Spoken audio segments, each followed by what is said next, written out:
Bonsoir à tous, j'espère que vous avez passé une bonne journée. Je suis le docteur Walid Boujema. Je vais vous parler aujourd'hui de la longévité des restaurations directes antérieures, revoir un peu comment identifier les facteurs de risque d'échec. Je suis ravi de vous retrouver pour ce second webinaire live sur les restaurations directes antérieures avec LearnyLib.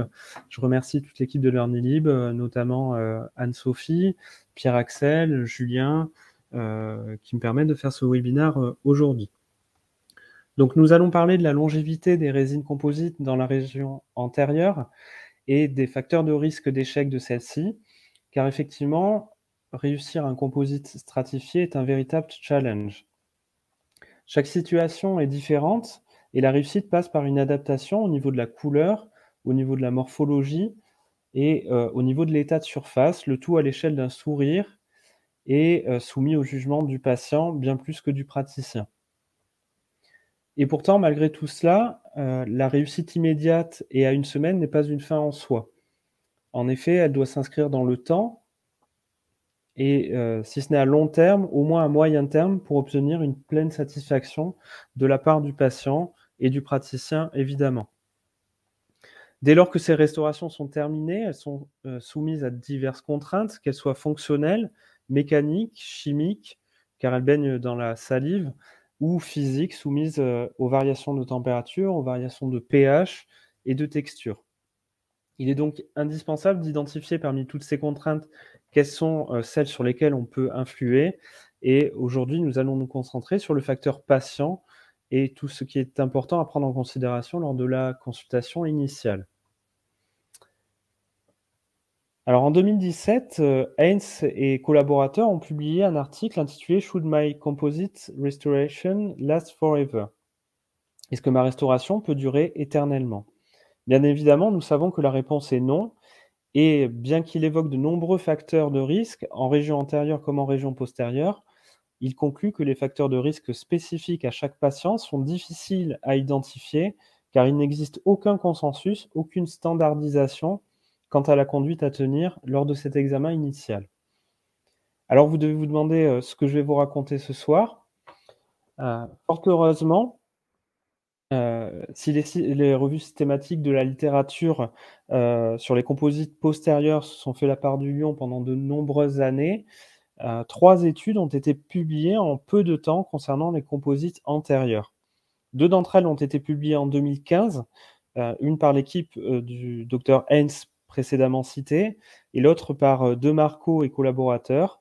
La troisième parue en 2019, publiée par le docteur Didier Dietschi, qui a beaucoup œuvré, qui est l'un des précurseurs des techniques de stratification. Celle-ci conclut sensiblement de la même manière, à savoir que le taux de succès des composites antérieurs est élevé, quelle que soit la localisation et le matériau employé. Il est de 95% à 10 ans pour les classes 3 de Black, ou lésions proximales, ou site 2 de la classification de Collomb et Lafargue, et 90% à 10 ans pour les classes 4, ou restauration d'un ou plusieurs angles. Il est à noter que ces revues incluent tous les types de composites depuis plus d'une vingtaine d'années, c'est-à-dire des composites qui sont les anciens composites macro-chargés, micro-chargés et hybrides. Alors donc le taux d'échec à 10 ans est donc de 5 à 10% selon la zone concernée. Il est 2 fois plus élevé sur les classes 4 qui reçoivent des contraintes beaucoup plus importantes. Et contrairement aux composites postérieurs pour lesquels l'échec principal est la présence de caries secondaires, le premier facteur d'échec en antérieur est la fracture de la restauration, voire de la dent. On retrouve évidemment d'autres types d'échecs, notamment les échecs d'ordre esthétique, mais qui sont les plus difficiles à objectiver au niveau de ces revues, et en dernier lieu, les échecs biologiques avec reprise de caries ou nécrose. Et à la lumière de ces revues systématiques et méta-analyses, il y a 3 facteurs principaux à prendre en compte: le facteur patient, le facteur praticien et le facteur matériaux. Comme je le disais en début de conférence, nous allons revoir aujourd'hui quels sont les principaux éléments à relever auprès du patient grâce à l'interrogatoire, à l'examen clinique et à l'examen radiographique. Le facteur patient est l'élément le plus complexe à prendre en compte et je vais commencer par un petit cas clinique qui va permettre de revoir l'importance de l'examen clinique initial. Il s'agit d'une jeune patiente de 9 ans, accompagnée de son père, qui souhaite que l'on refasse son composite antérieur sur la 21 et sur la 22 qui est légèrement fracturée. Son dentiste lui a refait plusieurs fois et le père a pris un rendez-vous en urgence. Il est conseillé par une consoeur pour venir au cabinet.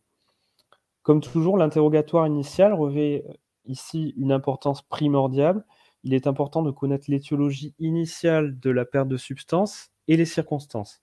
Parce que l'une des indications majeures des composites directs en région antérieure, c'est le trauma.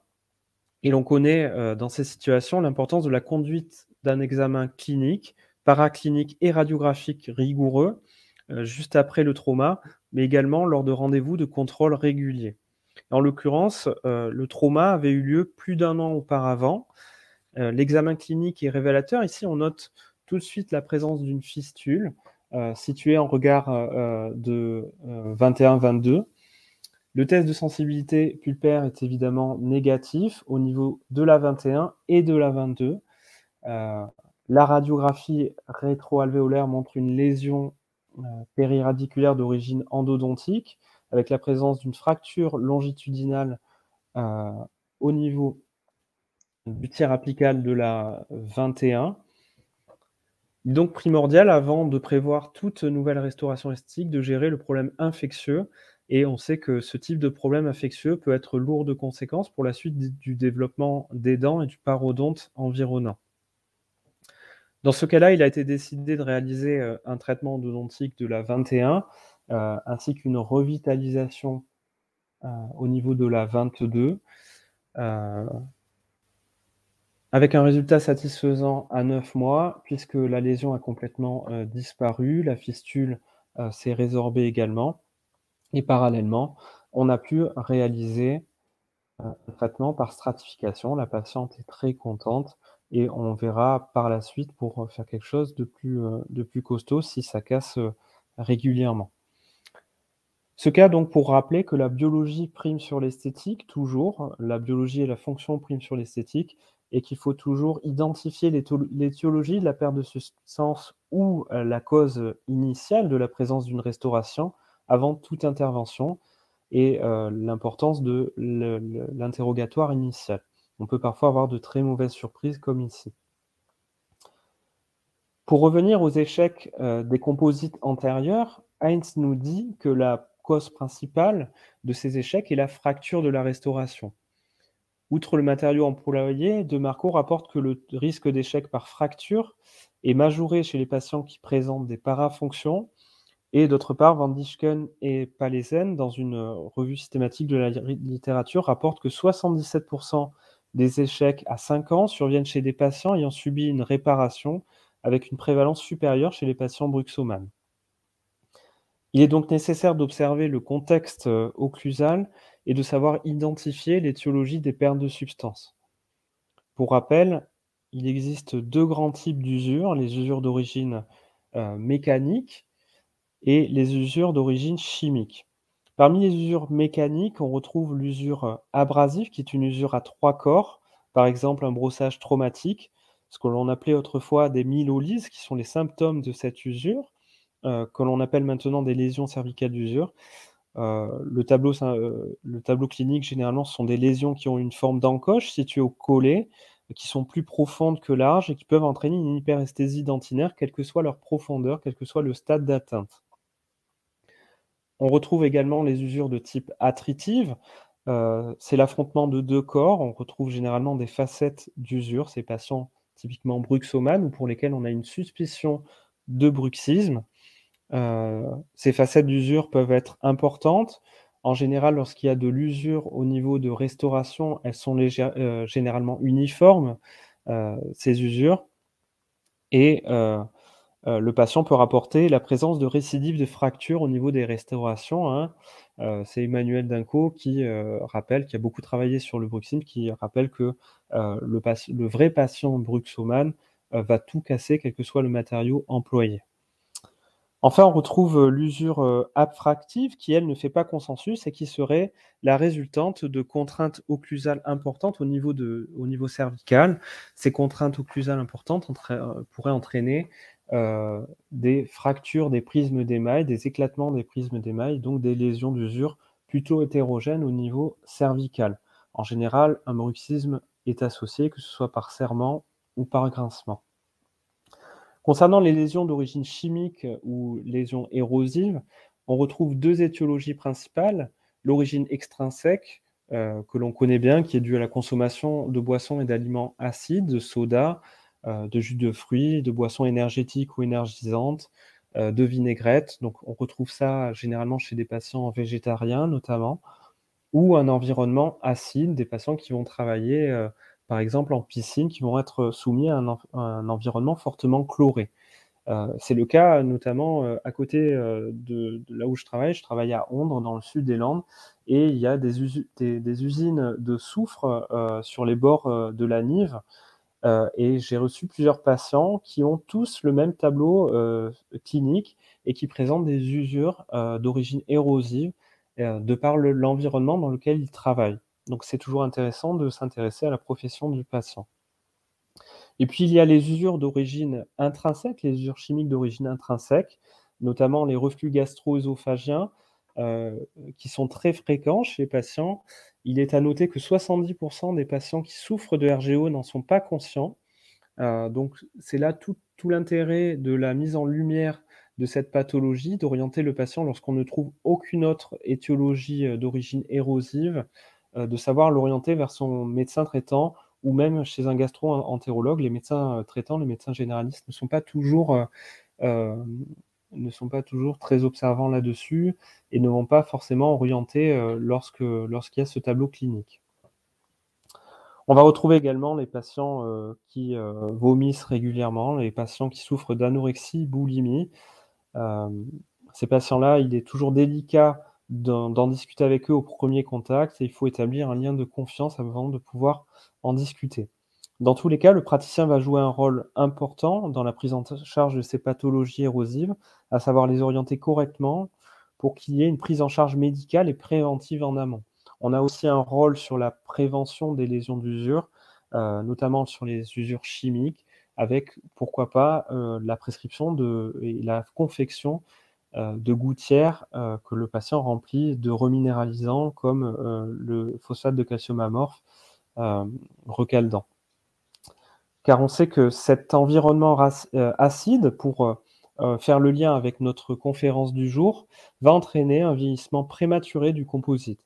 Un environnement acide comme celui-ci, va plus rapidement détériorer l'état de surface du composite en augmentant sa rugosité, donc l'usure se fera beaucoup plus rapidement. 2 cas cliniques, pour illustrer l'importance de l'identification de ces, facteurs et l'importance de leur prise en charge. Le premier, c'est, un patient qui consultait pour voir ce qu'il était possible de faire pour, améliorer l'aspect de son bloc antérieur maxillaire. L'étiologie ici était érosive avec des lésions plus larges que profondes, hétérogènes, aux contours mal définis. Le patient avait rapporté à l'interrogatoire consommer plus de 2 litres, je ne sais pas si c'est pas 3 litres de coca par jour. À l'époque, donc en 2014, je sortais tout juste de la fac. J'ai identifié, ce facteur de risque. Je lui ai conseillé de réduire, la consommation, de soda et j'ai programmé, directement après la séance de restauration dans les semaines qui ont suivi. Voici le résultat, je pense que ça doit être l'un des premiers cas que j'ai iconographié. Ce sont des composites monoteintes. Le patient avait peu d'attentes esthétiques et était satisfait par, la séance de restauration. On n'a pas prévu de séance de contrôle, quelques semaines plus tard et je n'ai, pas revu le patient dans l'année qui a suivi. J'ai d'ailleurs quitté le cabinet dans lequel je travaillais 3 ans plus tard. C'est 5 ans plus tard que j'ai eu de ses nouvelles par mon ancien titulaire et collègue qui m'a envoyé une photo. Le patient en définitive n'avait jamais arrêté sa consommation, de Coca-Cola et voici le résultat à 5 ans. La photo n'est pas de très bonne qualité, on me l'a envoyée, sur Messenger, mais on voit bien que les lésions se sont étendues et que la prise en charge plus globale aurait été nécessaire, hem, avec l'instauration d'un suivi régulier. 2e cas, un très bon ami qui consulte pour voir ce qu'on peut faire, pour uniformiser ses bords libres. À l'interrogatoire, il me dit qu'il se ronge les ongles quotidiennement. Je lui explique donc, qu'il faut arrêter ces mauvaises habitudes, ces parafonctions. On risque, le cas échéant, de perdre les restaurations. On réalise, les composites, par, stratification en août 2019 et voilà ce qui se passe un mois plus tard.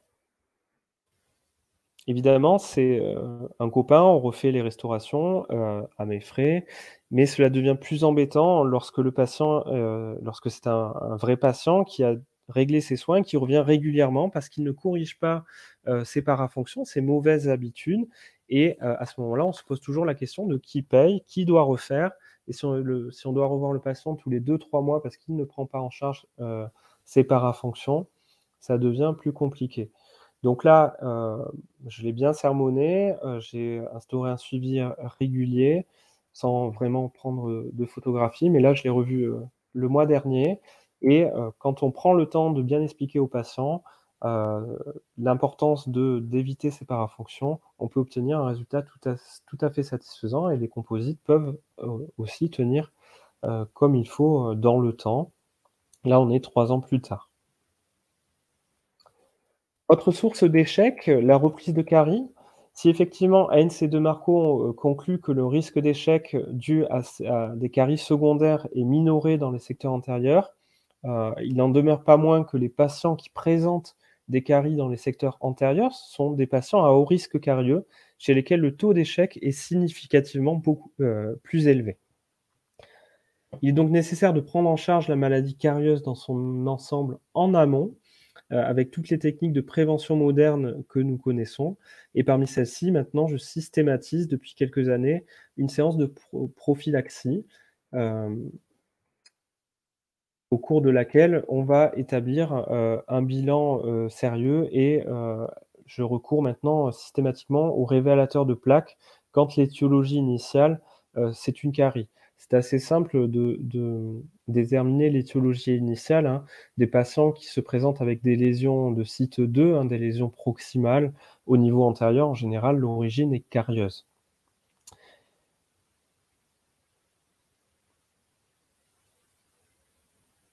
Encore un cas clinique pour illustrer tout ça et l'importance des séances de motivation à l'hygiène et de prévention. Effectivement, c'est du temps qui est consacré. Il faut savoir aussi, le chiffrer au niveau d'un devis, pas hésiter parce que c'est du temps que l'on consacre aux patients, où on va faire de l'éducation thérapeutique et voici, ici l'exemple de ce qu'il ne faut surtout, pas faire. Une patiente qui consultait à l'époque au CHU de Bordeaux pour une réhabilitation esthétique. Elle avait déjà de nombreuses restaurations en place, avec des reprises de caries quasiment partout. La patiente avait peu de ressources, on s'est orienté vers des restaurations directes par stratification. J'étais jeune assistant, on s'est lancé, la séance suivante sur la stratification, heu et voici le résultat post-opératoire, immédiat. Une deuxième séance avait été programmée pour terminer les étapes de finition et de polissage parce qu'on voit que là, c'est complètement irrégulier et qu'il y a encore du temps à consacrer, surtout quand on fait autant de dents, hein. Il y a toujours une seconde séance. Je l'explique, dans ma formation, et en fait, la patiente n'est jamais, revenue à sa séance de contrôle et n'a jamais redonné de ses nouvelles. Là encore, à mon sens, avant de se jeter sur, les techniques de stratification ou composite, ou de passer sur d'autres types de restauration, à mon sens, actuellement, je ferais plutôt des restaurations au CVI, le temps de mettre un petit peu à l'épreuve le patient, de m'assurer de sa motivation à l'hygiène avant de passer sur des techniques de stratification qui sont fastidieuses et encore une fois, se poser la question dans ce genre de cas, de l'indication de ces techniques. Voilà de mon point de vue, les aspects à essayer d'identifier chez le patient.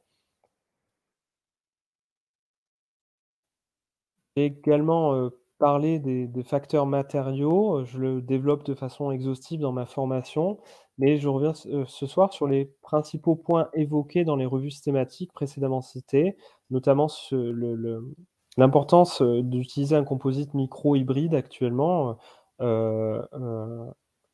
par rapport aux composites microchargés qui présentent 3 fois plus d'échecs à 10 ans sur les classes 4. Cette revue rappelle également que la résistance à la flexion des composites macrochargés est similaire à celle des composites hybrides. Et si vous avez déjà vu des patients qui se sont fait traiter dans les premières années des techniques de stratification, dans les années 95-96, on voit très facilement les composites macrochargés parce qu'ils sont facilement visibles au niveau des radiographies. Ce sont des composites qui tiennent bien dans le temps, hein, qui ont une bonne résistance à la fracture. Ce sont des composites qui sont moins elastiques que ce qu'on peut avoir actuellement, mais qui tiennent dans le temps et qui ont une bonne résistance à l'usure. Heinz rappelle également que la coloration des marges est significativement inférieure lorsque l'émail est mordancé à l'acide orthophosphorique. Et il conclut également en disant que la récidive carieuse est significativement inférieure lorsque le champ opératoire, la digue dentaire, a été placé. Alors ça, c'est assez étonnant. C'est la première fois qu'on lit ça dans une revue systématique de la littérature. Ça reste à confirmer parce que c'est la seule qui conclut cela. La plupart du temps, on dit qu'il n'y a pas de différence significative, mais ça peut s'expliquer par la présence de micro-gouttelettes dues à la respiration qui peuvent entraîner un défaut d'adaptation au niveau du joint. Bien évidemment, il y a d'autres facteurs qui permettent d'améliorer l'aspect esthétique des restaurations sur le long terme, le choix de l'adhésif, de son épaisseur, de ses caractéristiques, l'orientation des prismes d'émail au niveau des marges, les performances de la lampe à photopolymériser qui permettent d'obtenir un taux de conversion optimal des monomères en polymères, mais également l'état de surface et la gestion occlusale de la restauration. Enfin, n'oublions pas que le facteur praticien est essentiel. Il reprend tout ce que nous avons dit précédemment, à savoir connaître et identifier tous les facteurs de risque, mais bien plus que cela. Dietschi, en 2019, conclut que le processus de prise de décision, le type de pratique du praticien, l'influence du patient, le système de remboursement, l'aspect socio-culturel, la communication avec le patient, le temps imparti à la prévention et à l'éducation thérapeutique, le niveau d'expérience et le temps consacré à la réalisation de la restauration sont autant de facteurs individuels qui permettent d'améliorer la longévité des restaurations. Et quand bien même échec il y a au niveau des restaurations, on peut la plupart du temps réintervenir, refaire tout simplement ou bien réparer.